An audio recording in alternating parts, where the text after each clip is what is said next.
Hi everyone, welcome to our first study skills. Great to see there's quite a few of you joining us today. Just start with an acknowledgement to country. As a reflection of this institution's recognition of the deep history and culture of this island, the University of Tasmania wishes to acknowledge the Muwinina and Palawa peoples, the traditional owners of the custodians of Lutruwita, Aboriginal land, sea and waterways, and pay respect to elders past and present emerging. As I mentioned, welcome to our first of 5 study skills seminars. It's great to have you all joining with us. First of all, I'd just like to go through a couple of housekeeping notes. Just so that you know, we have microphones, video, chat and raised hand functions have been disabled to protect your privacy. You can type questions to the presenter, Anne, or myself using the Q&A function at any time during the session. We will endeavour to answer these at the end of the presentation. There will be some Q&A going on throughout the seminar, which Anne will drive you through, but any specific questions overall, we'll cover those at the end of the seminar. The event is being recorded for later accessibility on YouTube. But you will not be being recorded in any way. You can submit anonymous questions via the Q&A function, and we would really invite you to do so. So I'd like to introduce you to Anne, who will be leading you through the next 5 sessions. So Anne teaches at the English Language Centre at the University of Tasmania. She has taught in secondary schools, colleges and universities in Tasmania, Victoria and overseas. And her most recent overseas posting was 12 years in Hong Kong, where she helps students prepare for their senior secondary exams. Anne has an interest in assisting students in their pathways to higher education. And so we're really looking forward to hearing all the knowledge that Anne can hand on to us. So I'll hand it over to Anne now. Thank you.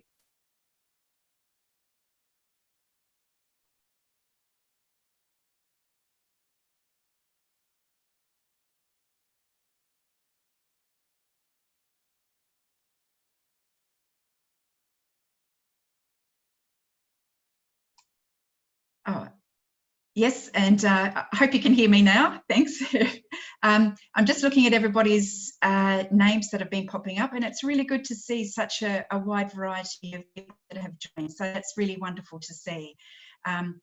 I believe we've also got some attendees coming from interstate, which is really fantastic. So I hope you'll enjoy it. Before we start, I would like to say to you that I would like this to be as interactive as possible. So please don't be shy.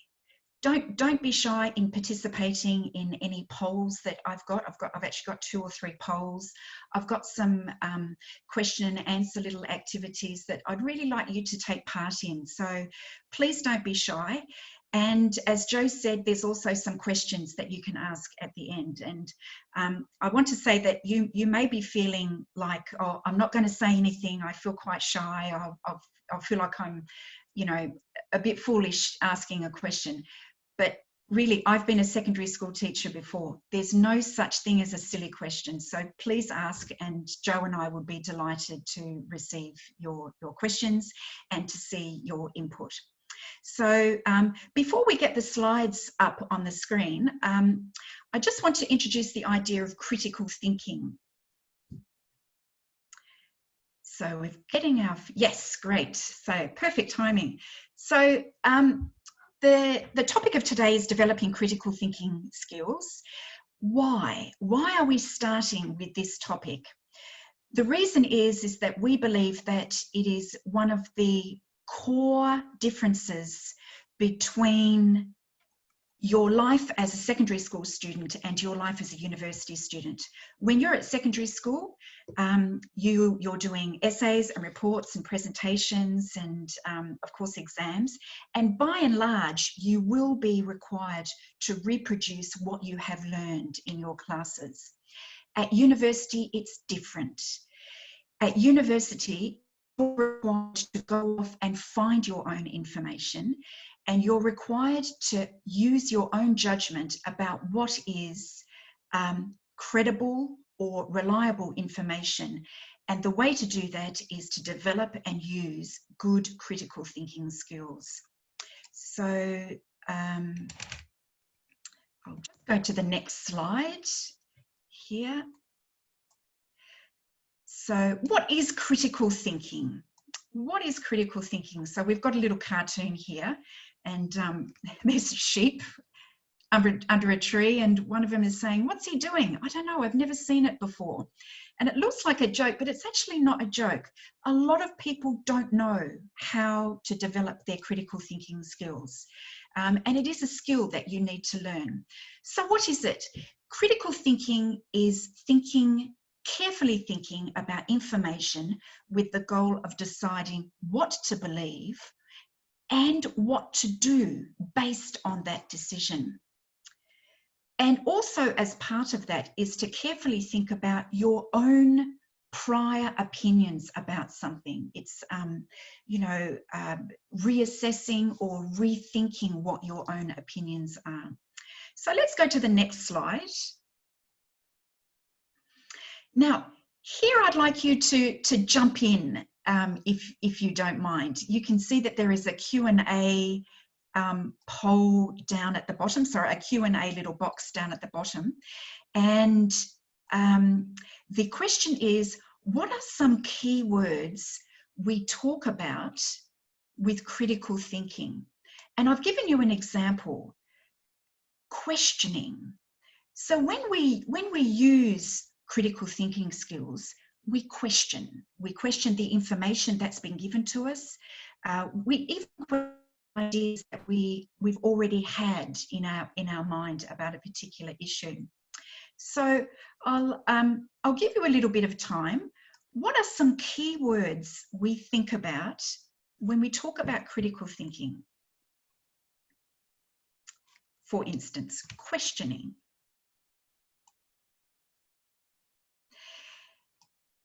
Rachel has just typed in something, and she's typed in a great word, and that is evaluating. And that's a really central word when we talk about critical thinking. When you evaluate, you critically weigh up the pros and cons of an idea. Jibril has said thought processes. Absolutely, that's a great idea. Going through the process of how you think about a topic. And Jibril, we're actually going to be talking about process later, so that's wonderful. Hamish, judgment, great. Lubna, examining. Ella, analysis. Laura has also said analysing as well. And analysing does bring in that critical weighing up of pros and cons. So that's great. Well done everybody. I'm glad that you're so willing to jump in there. So I'll just take down that page. So I'm now going to go to the next slide. Ways of critically thinking about information and, importantly, your own thinking as well. Remember, critical thinking is reassessing your own thinking. Ask yourself these 3 questions here. How did I come up with this opinion? Why did I make this decision? What might be the consequence of my decision? Let's go back up to number 1. How did I come up with this opinion? When you come up with an opinion, is it because you chatted to your parents about it and you respect your mum and dad, and your mum and dad have got certain opinions and you're influenced by that? Or have you got a group of mates and a couple of them whom you're pretty close with and you connect really well, and those 2 mates have got a particular opinion and you mirror that opinion, or you agree with that opinion? Or did you find something on Facebook that struck a chord with you? So when Jibril said before, the process, this is exactly what I'm talking about. Think about the process that you go through to come up with an opinion, and reassess whether that process can be improved upon. Number 2, why did I make this decision? Did I make this decision because of you want to see a benefit of a situation? Number 3, what might be the consequence of my decision? what are the benefits that come out of it, and what are the negatives or the drawbacks that come out of it. So ways to critically think are assess the way that you come up with an opinion and who or what has influenced you, and challenge it. Try to challenge that. Okay, let's go to our next slide. Now, what I'm going to do is I've got 3 statements here. The first statement is already on your screen, and I'm going to ask you to just write one word, agree or disagree. So you're going to go into the Q&A box again and take your time, there's no hurry. The statement is, building a cable car on Kunani or Mount Wellington is a good idea. Agree or disagree? Now, if you are from interstate, I'll just explain to you about Kunani and Mount Wellington. It is a mountain that is very close to the city of Hobart in the south of Tasmania, and Hobart is situated at the base of the mountain. That's why I'm wearing my scarf today, because it's cold in winter in Tassie, thanks largely to the mountain. There is a plan to build a cable car from the base of the mountain to the top of the mountain to attract tourists and to make the travel or the trip from the bottom to the top of the mountain much more easier and much more picturesque and exciting for tourists. So it really is a very significant tourist draw card. It's a really hot topic in Tassie. So I'll give you 30 seconds, agree or disagree. But as you're doing it, think about the process. What's the consequence of my opinion? So I'll give you a little bit of time.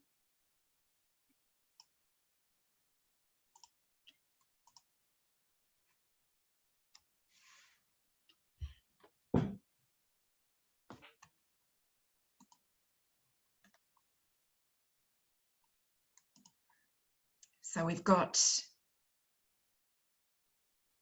disagree, disagree, no. So I'm just looking, because you're not going to be able to see the results of this, but it looks like, now the latest results are that 60% of you agree and 40% of you disagree. So for me, it really doesn't matter whether you agree or whether you don't agree, but the main point of this activity is that you go through that process of thinking, where do my opinions come from and what influenced me, and challenge that. Shall we go to the next one?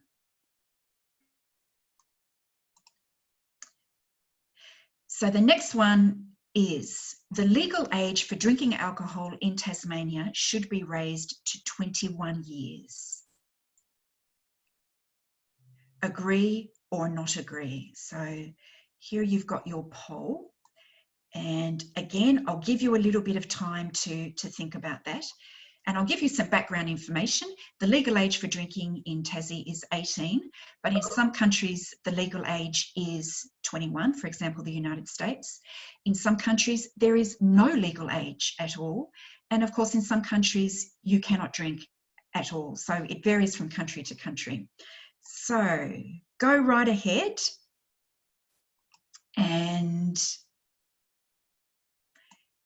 in a minute, I'm going to read out what the results of that poll are.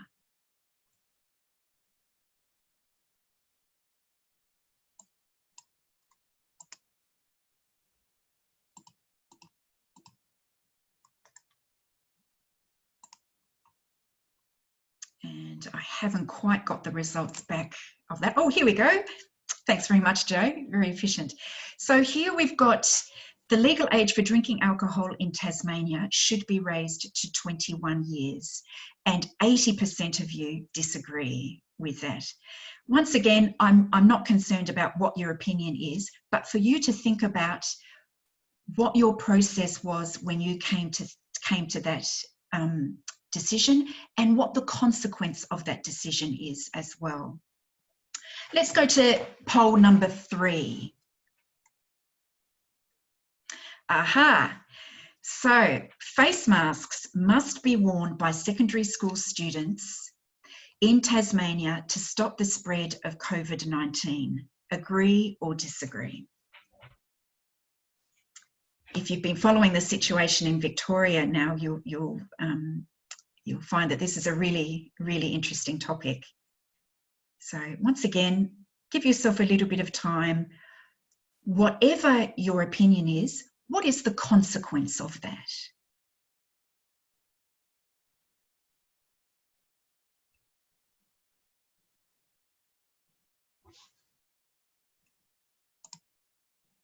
And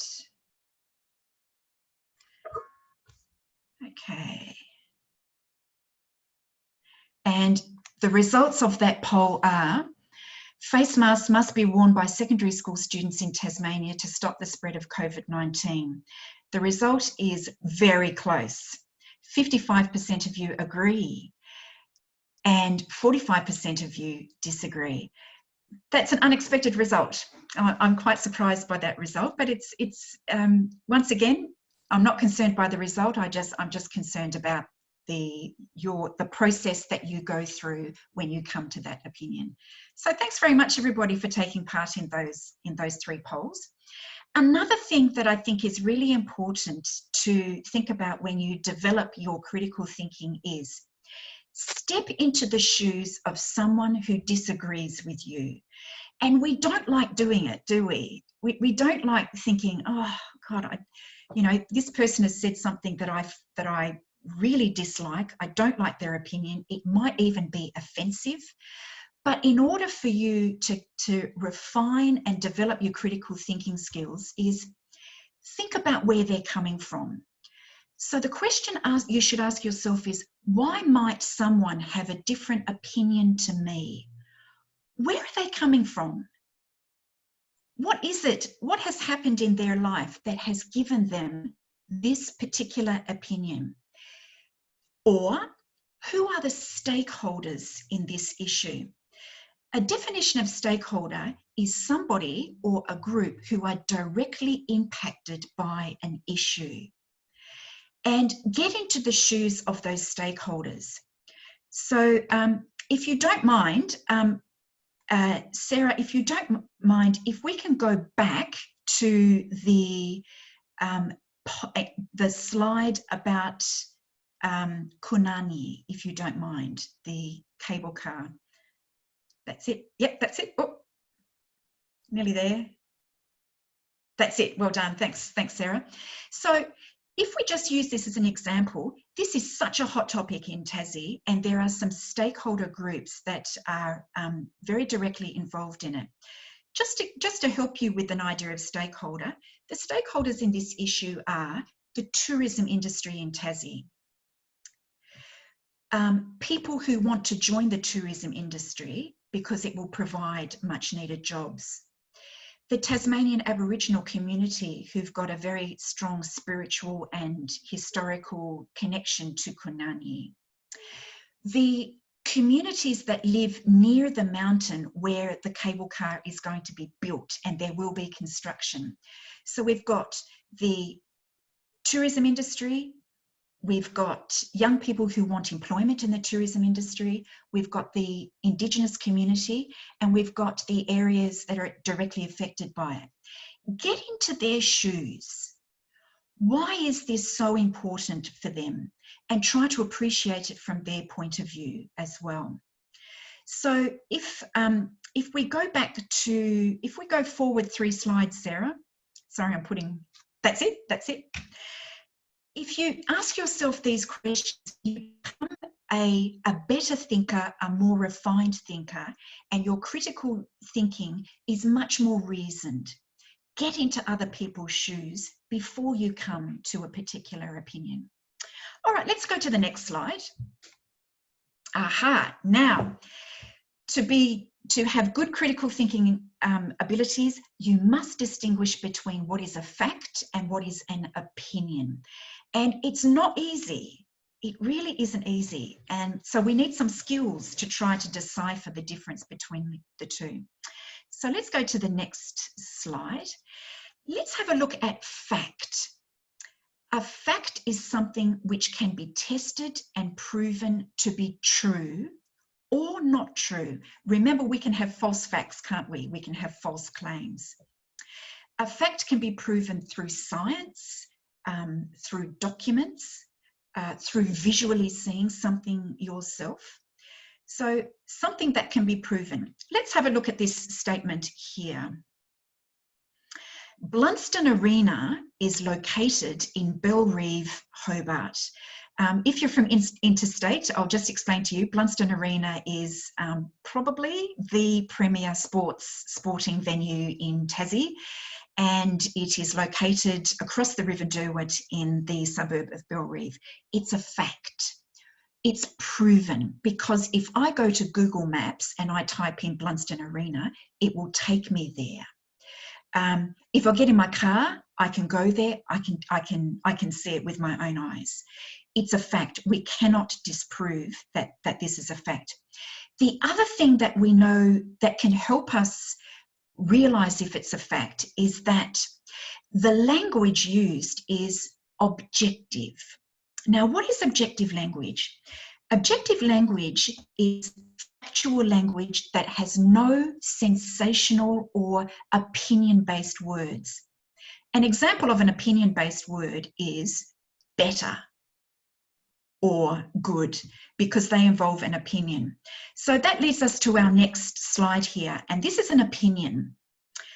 What's an opinion? An opinion is based on belief or viewpoint. Opinions are often personal feelings and cannot be proven with evidence, because often it's based on somebody's viewpoint. It could be factual to somebody, but it could be not factual to somebody else.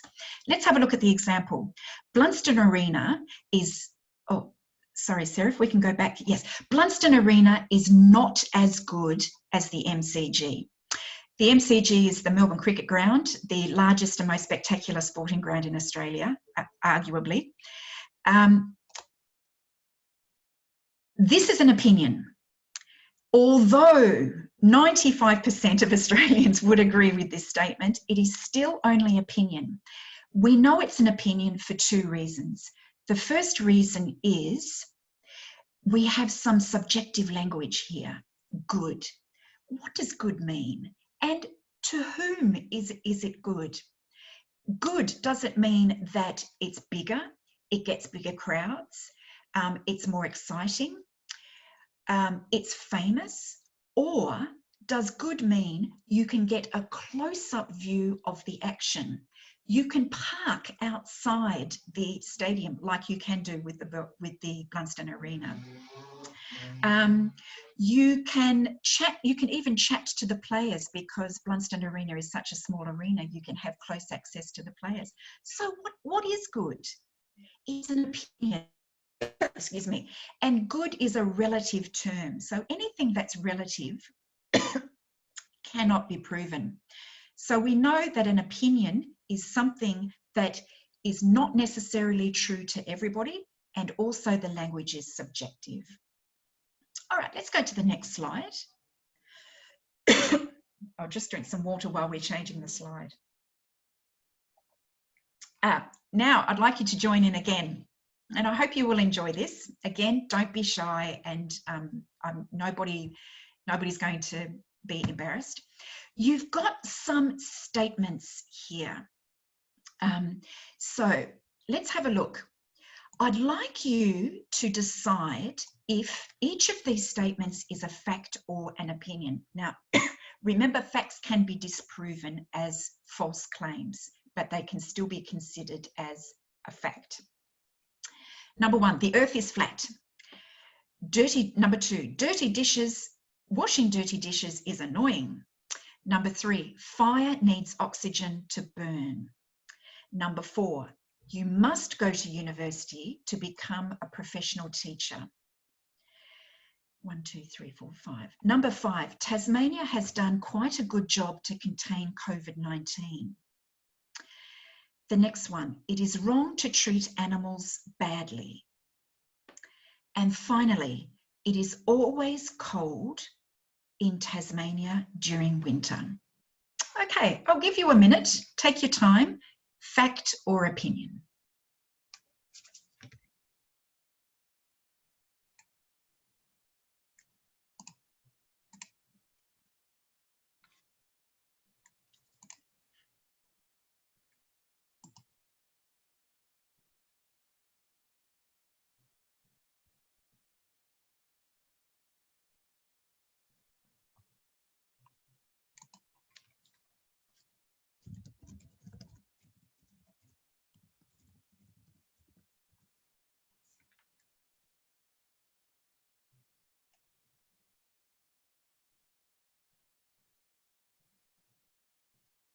And here are the results here. So the Earth is flat here. So 53% of you said that it is a fact. Now, that's correct. It is a fact. It's just wrong, but it can be disproven. It can be proven to be wrong because scientists and explorers have proven that the Earth is not flat. So, in fact, it is a fact, but it is a false fact. Number 2, washing dirty dishes is annoying. 100% of you said it's an opinion. Of course it's an opinion. Some people love it. I don't, but it's an opinion. Number 3, fire needs oxygen to burn. It's a fact, absolutely. It's proven in a science lab.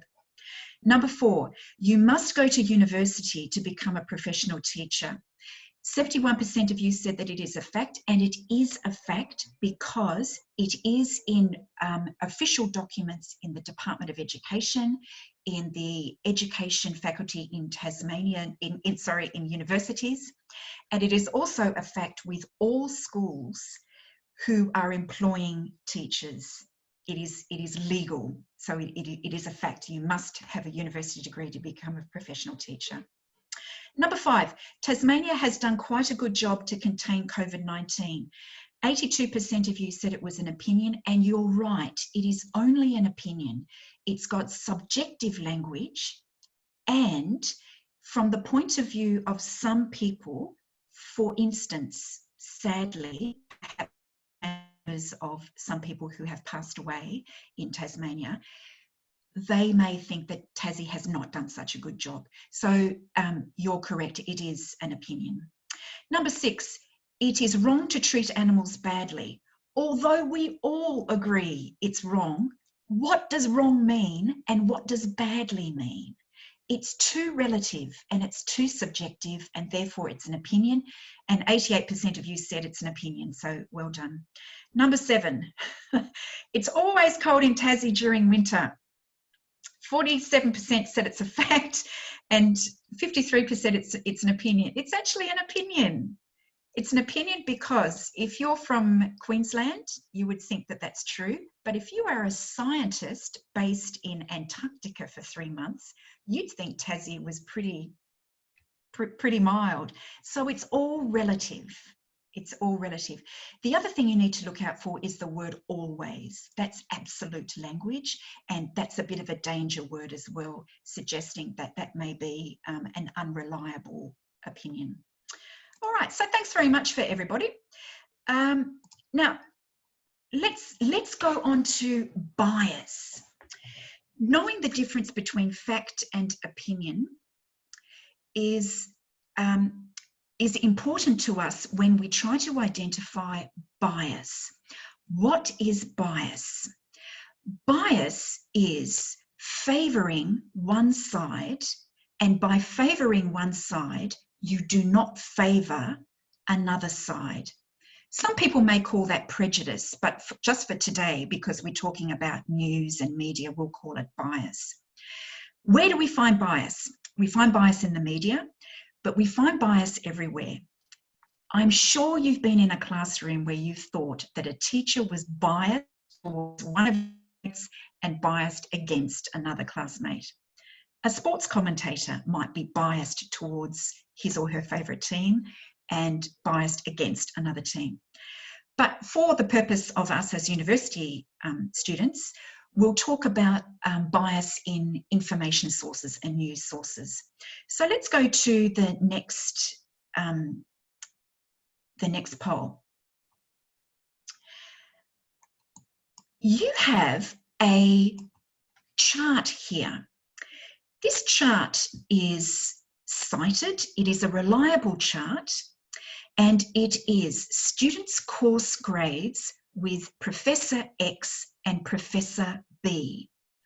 And at the side of the chart on the left-hand side, you can see the average course grade. You can see that students in Professor X class got higher average grades than students in Professor B's class. This is a fact. It's supported by this graph, and this graph has been cited. I'm not sure if you can see the citation under it, but I promise you that this graph is cited. It is a reliable fact. But let's go to our next slide. It's the same slide, and it says, students in Professor X class got higher average grades than students in Professor B's class. Therefore, Professor X is a better teacher than Professor B. Therefore, Professor X is a better teacher than Professor B. Everybody, we're going to do this very quickly because I don't want to keep you, so we're going to make this a very quick Q&A. I'm going to ask you a question. Is there any other reason why students in Professor X class may have got better results? Is there any other reason why?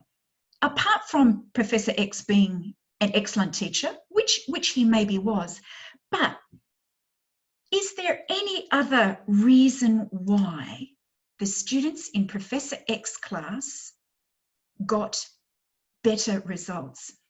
So we've got somebody who has typed in and said more dedicated students. Absolutely. And that may have nothing to do with Professor X. They must just have been very dedicated students. Sarah has written in, they may be more engaged as students. Rachel has made a very good point. The students may have different socioeconomic background. So if they come from a wealthier background, then they may have access to an after-school tutor. Ella said the students were smarter, the students were more proactive. Kaylee said the students studied more. And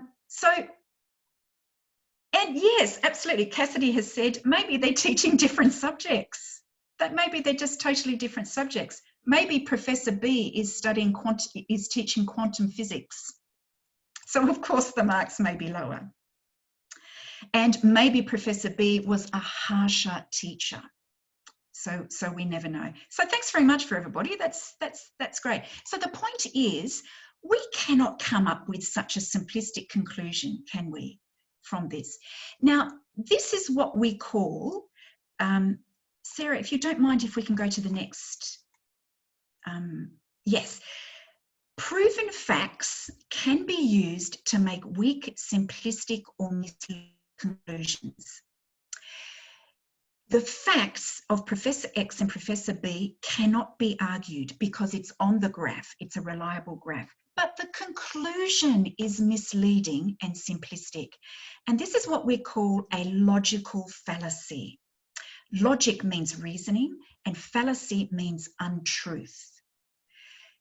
This is used commonly in the media, and as university students, you need to keep your eyes and your ears out for logical fallacies. They're everywhere, and they're also on social media. Let's have a look at an example. This poor little dog with an identity crisis. All cats have 4 legs. I have 4 legs, therefore I'm a cat. Of course he's not a cat. It's just a logical fallacy. Let's have a look at something that's a little bit more serious. Now, this is the President of the United States, and he tweeted, "It's snowing and freezing in New York City. What the hell ever happened to global warming?" So this is a logical fallacy. It's taken a proven meteorological fact that it is snowing and freezing in New York City. Fact. We can't disprove it. But he's used it for a very misleading conclusion to undermine climate change groups. So if it's snowing and freezing in New York, it means that the world is getting warmer, right? No, it doesn't. It may just mean that on that particular day, it's a really cold day in New York City, and New York is extremely cold in winter all the time anyway. So that's an example of a logical fallacy, and it is used to great effect in the media, and people are influenced by it. The last one I want to show you. People died of cancer before cigarettes were invented. So smoking doesn't cause cancer. Yes, it's true. People have died of cancer for thousands of years, hundreds of years, thousands of years. But smoking is part of that reason. So it's such simplistic thinking, isn't it? So do be careful of logical fallacies, the use of proven facts to come up with very misleading and simplistic conclusions. Okay, let's go to the next slide. How do we identify bias? Number one, always question the facts and the conclusions. Just like those slides that I just showed you, the Donald Trump slide. Question that conclusion. And in brackets, ask yourself, what am I not being told? Just like Professor X and Professor B. Are there any other possible conclusions that you can gather? Number two, what might the purpose of the writer or the speaker be who made the statement? Remember, some writers are paid to express certain opinions. Some writers are required to express certain as a requirement of their job as well. So there's always a purpose of the writer and a speaker, and have a critical mind. Always challenge that. Number three, check the background of the writer. Do a quick Google search on the writer. Who do they write for? Do they write for a blog, or do they write for BBC? Because some sources are more reliable than others. Also check the website that writer works for, because the website may lack credibility as well. And number four, check for the subjective language, that sensational language, good, better. You know, sometimes you may even hear words like disgraceful, disgusting, amazing. These highly sensationalized words are subjective, which suggests they're trying to push a biased viewpoint. So, are there any news sources that are more biased than others? Well, let's think about the news sources that we look at on a day-to-day basis. So, of course, we've got, you know, the ones that everybody knows. We've got ABC, we've got SBS, we've got commercial media as well. And of course, social media, and how powerful is Facebook as a news source now, just so extraordinarily powerful. This is a study that was done in 2018. The title of the study is The Most and Least Trusted News Sources in Australia. The dark blue suggests most trusted. The dark brown is the least trusted. ABC is the most trusted news source in Australia. Social media is the least trusted. Very quickly, let's go to Q&A. Why? Why is ABC the most trusted? I'll give you a minute to think. Why is ABC the most trusted? And why is social media the least trusted? We love to look at Facebook and, you know, other social media platforms to find out what's going on, but it got the least trusted. So why do you think that is? I'll give you 30 seconds. We're coming to the end. I know we're running out of time, so I promise I won't keep you for very long.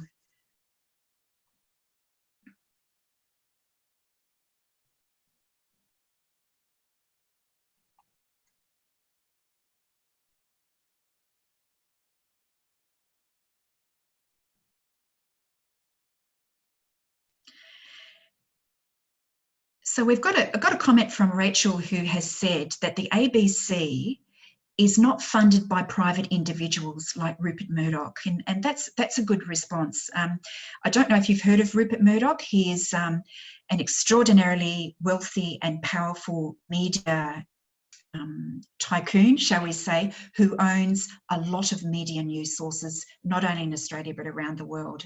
One of the most famous ones is Fox Network. ABC is not owned by an individual tycoon. And if we look at, and Cassidy has said accreditation, and that's a very good point. ABC is highly accredited. It is trusted. Jibril has said that ABC is always a news company, and social media can be used for other reasons. That's right. Yes, ABC is there for news. Social media has lots of purposes. And Madison has said generational opinions have carried through to now.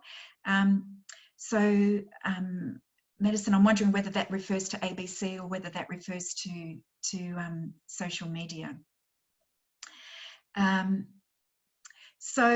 also Hamish has said that they may have a small biased sample size. And Hamish, I'm assuming that you're talking about things like Facebook, and that's true. There may be a very small sample size. I'll move on if you don't mind, because we are running out of time. The reason why ABC is the most trusted is because it doesn't present facts that support a commercial intent. The ABC journalists and writers are not paid to express a certain opinion, and that's why it is generally well respected and considered to be credible. The other thing about social media is it can't be checked. It can't be checked. And I know Mark Zuckerberg is trying his hardest to bring in checks and balances, particularly with very racist viewpoints in some news stories. But still, it's very, very difficult to check the news, the credibility of the news in social media. Be careful using social media when you do your essays. We'll talk about that next time. So, can we avoid bias? No, we can't. Is it a bad thing? No, it's not a bad thing. It's not a bad thing that there is bias. The important thing is that we have a critical mind to identify where the bias is, and to be mindful of it when we are researching for our essays and our assignments and our presentations that we give. So I'd like to show you this last slide here. And this is the last slide before we have some questions. This is where the news outlets lie in the bias continuum. So let's have a look here. It says partisan left, leans left, centre, leans right, partisan right. To define left and right for you in a very simplistic way, it would take me a long time to define. The left would be more aligned with the Australian Labor Party and the Greens, and the right would normally be aligned with the Liberal Party and the National Party. But that's a very simplistic view of it, but that just gives you some window. Partisan left means that they have a very, very strong political connection with, for example, the Labor Party or the Green Party or left-wing parties. And partisan right means that these news outlets have a very strong link to the Liberal Party or the National Party there. If we look down the centre, let's have a look at what we can recognise here. Here we've got ABC News down the centre, which suggests that there's no real bias either way. Of course, there may be a little bit of bias. We can't avoid it. What about the Drum? You may have seen the Drum every night at 6 o'clock on ABC. It's a great program. It's so informative. Insiders on Sunday morning, The Age, which is the Melbourne paper, Sydney Morning Herald, which is the Sydney paper. So these are sort of the centre ones that generally have a very good name of avoiding strong bias. And I think as a potential university student, it's kind of helpful for you to know these news outlets, that if you're typing information about, let's say, about climate change, for example, and the mining industry, you will get some credible information from these sources in the centre. But it doesn't mean you won't get useful information from ones on the left or ones on the right. The main point is that you are mindful, that you are critically mindful that there may be a left-leaning bias and there may be a right-leaning bias. So everybody, that is the end of the slides. And it's getting dark outside, so I know that means we're getting ready for tea and we're turning the heater on and the fire on. So we don't want to keep you for too long, but we would love to receive some questions from you. So, Jo, So, and I actually have, sorry, I do have one question that came through a little earlier from Jibril when we're looking at opinions and facts. He noted that if a person says that I think A is located in B, does this, the I think in quotation, make it an opinion? What a good question. What a good question.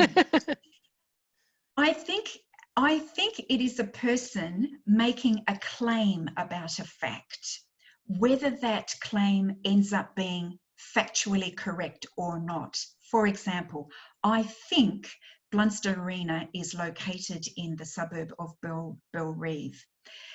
That person is trying to make a claim about a fact, and the word I think is an attempt, perhaps an attempt where you're not confident enough to say, I'm sure that, or it is a fact that. So it is a tentative attempt at stating a fact. In other words, it's trying to make a claim. That's a great question, Jibril. So we haven't got anybody else asking any questions. So it looks like you've satisfied everybody, Anne, which is great. So we might sort of close off now.